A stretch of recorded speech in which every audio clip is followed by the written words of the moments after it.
இப்போ mind reading power ஒருத்தனுக்கு தியானம் பண்ணால் வரும்னு சொன்னோடனே நான் மனசில் நான் என்ன நினைக்கிறேன் சொல்லு அப்படின்னா சொல்லலாம் முடியாது. அவர் தியான நிலையில் ஆழ்ந்து இருக்கும்போது அவருக்கு அவரை அறியாமலே அவருடைய மனமானது நுட்பமான இருக்கும்போது மற்றவர்களுடைய பற்றி தெரிந்து கொள்ள முடியும். அனைவருக்கும் அன்பான வணக்கங்கள். நமக்கு தியானம் அப்படிங்கிற ஒரு விஷயத்தை பற்றி இன்னைக்கு உலகம் முழுவதும் எல்லோரும் பேசி வருகிறோம். தியானத்தினுடைய அற்புதமான 5 சக்திகள் என்ன? ஒருத்தன் தியானம் பண்ணால் என்னென்ன மாதிரியான அற்புத சக்திகள் அவனுக்குள்ள மாற்றம் வரும்?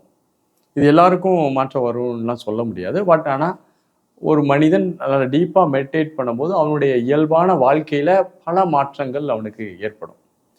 பட் அது எல்லா நேரமும் தொடர்ச்சியாலாம் வரணும்னு அவசியம் இல்லை. அப்படியே ரேண்டமாக நமக்கு தெரிய ஆரம்பிக்கும். இப்போ மைண்ட் ரீடிங் பவர் ஒருத்தனுக்கு தியானம் பண்ணால் வரும்னு சொன்னோடனே நான் மனசில் நான் என்ன நினைக்கிறேன் சொல்லு அப்படின்னா சொல்லலாம் முடியாது. அவர் தியான நிலையில் ஆழ்ந்து இருக்கும்போது அவருக்கு அவரை அறியாமலே அவருடைய மனமானது நுட்பமான இருக்கும்போது மற்றவர்களுடைய பற்றி தெரிந்து கொள்ள முடியும். ஸோ அதனால் இதை நீங்கள் பொதுவாக தியானம் பண்ணவங்க ஏதோ ஒரு அமானுஷ்யமான மனிதர்கள், நார்மல் மேனுக்கும் அவங்களுக்கு வித்தியாசம் அப்படிலாம் கிடையாது. தியானம் பண்ணுறவர்களும் சாதாரண மனிதர் ஒன்று தான்.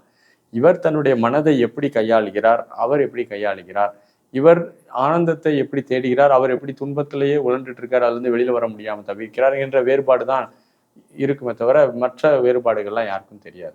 தியானத்தில் ஒரு இமிடியட்டாக உட்காந்து ரெகுலராக ப்ராக்டிஸ் பண்ணக்கூடிய ஒரு மனிதனுக்கு கிடைக்கக்கூடிய ஃபஸ்ட்டு ஒரு எக்ஸ்பீரியன்ஸ் என்னன்னா மைண்ட் ரீடிங் எபிலிட்டி வர ஆரம்பிக்கும். அவர் அமைதியாக இருந்து தன்னுடைய மனதின் அலைச்சூழல் வேகம் நன்கு குறைத்து பழகிய போது எதிரே இருக்கக்கூடிய உறவுகள், நண்பர்களினுடைய மனதை அறிந்து கொள்ளக்கூடிய ஆற்றல் வரும். அந்த ஆற்றல் எல்லா நேரம்லாம் இருக்காது. இவர் அமைதி நிலையில் இருக்குன்னா தெரியும். இவர் ஒரு ஆளுக்கு பர்பஸாக நான் ஒருத்தர் மைண்டை ரீட் பண்ணணும்னு அவர் முனைப்பாகும்போது இவர் மனம் ஃப்ரீக்குவன்சி தவறி ஹை ஃப்ரீக்குவன்சிக்கு வர்றதுனால அவரால் மைண்ட் ரீடிங் பண்ண முடியாது. அப்போ மைண்ட் ரீடிங் பண்ணணும் அப்படின்னு ஆசைப்பட்டா நம்ம தொடர்ந்து மனநிலையில் அமைதியாக இருக்கும் போது நமக்கு நடக்கும். அப்போ தியானத்தில் முதல் ஒரு பலன் மைண்ட் ரீடிங். 2வது, தன்னுடைய ஃப்யூச்சரில் என்ன நடக்கும் அப்படிங்கிறத கரெக்டாக இவரால் அனுமானிக்க முடியும். இப்படிதான் நடக்க போகுது அப்படிங்கிறத அவரால் என்ன செய்ய முடியும்? தெளிவாக அறிந்து கொள்ள முடியும். 3வது, அவர் நினைத்த விஷயங்கள், அவர் தாட் ப்ராசஸில் நினைக்கக்கூடிய விஷயங்கள் இந்த பிரபஞ்சத்தில் ஒன்று நடக்க ஆரம்பிக்கும். அவர் மைண்டில் தான் நினைக்காருன்னு நினைப்போம். ஆனால் மைண்டில் நினைக்கிறது வெளியில் கொஞ்சம் கொஞ்சமாக செயல் வடிவம் பெறும்.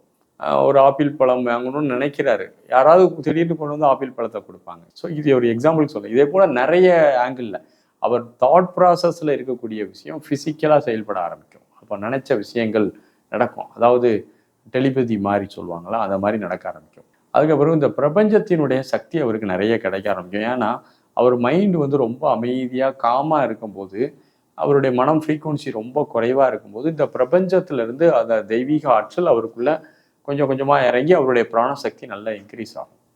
அதன் பிறகு அவருடைய தியான நிலையில் தொடர்ந்து அவர் இருக்கிறதுனால அவருக்கு ஹீலிங் ஆகும். செல்ஃப் ஹீலிங் சொல்லுவாங்க.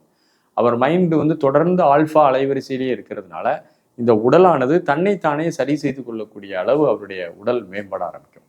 ஸோ அப்போ தியானத்தின் அற்புதமான 5 சக்திகள் என்ன அப்படின்னா, 1 மைண்ட் ரீடிங் பண்ணுறது, எதிர்காலத்தை நன்கு அறிந்து கொள்ளக்கூடிய திறன், நாம் நினைத்ததை நடக்கக்கூடிய ஆற்றல், பிரபஞ்ச ஆற்றலை பெறுதல், சுயமாக இந்த உடல் மனம் தன்னைத்தானே சரி செய்து கொள்ளக்கூடிய தன்மை.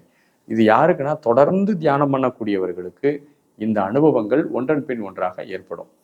இப்போ இந்த அனுபவங்களை இப்போ மற்றவர்களிடம் ப்ரூவ் பண்ண முடியுமா அப்படின்னாலாம் அது முடியாது. ஏன்னா இப்போ அவர் ப்ரூவ் பண்ணுறதுக்கு முயற்சி செய்யும் போது அவருடைய மைண்டு ஒரு ஃப்ரீக்குவன்சியை கூடியிருது. அவரால் மைண்ட் ரீடிங்லாம் பண்ண முடியாது. ஆனால் ஆழ்ந்த அமைதியில் தொடர்ந்து இருக்கக்கூடிய பல ஞானிகளினுடைய வாழ்க்கை வரலாறுலாம் பார்த்தீங்கன்னா, அவர்கள் ஒருவர் உட்கார்ந்த உடனே ஒருவரை பற்றி முழு செய்தியும் அவங்க சொல்லுவாங்க. அது என்ன காரணம்னா அவங்களுடைய மனம் தொடர்ந்து அமைதியில் இருக்கிறதுனால அவர்களால் மற்றவர்களுடைய மனதை ஊடுருவி அறிந்து கொள்ளக்கூடிய ஆற்றல் அவர்களுக்கு அந்த ஏற்படுகிறதா சொல்லுவாங்கள்ல. பார்த்தீங்கன்னா இன்டலெக்சுவல் பவர் மூலமாக அவங்களுக்கு அந்த விஷயங்கள் நடக்குது. அதனால தியானம் தொடர்ந்து பண்ணால் இந்த 5 அற்புதமான சக்திகள் இது பிகினிங்கில், அது போக நிறைய இன்னும் வர வர நிறைய அனுபவங்கள் அவங்களுக்கு ஏற்பட ஆரம்பிக்கும்.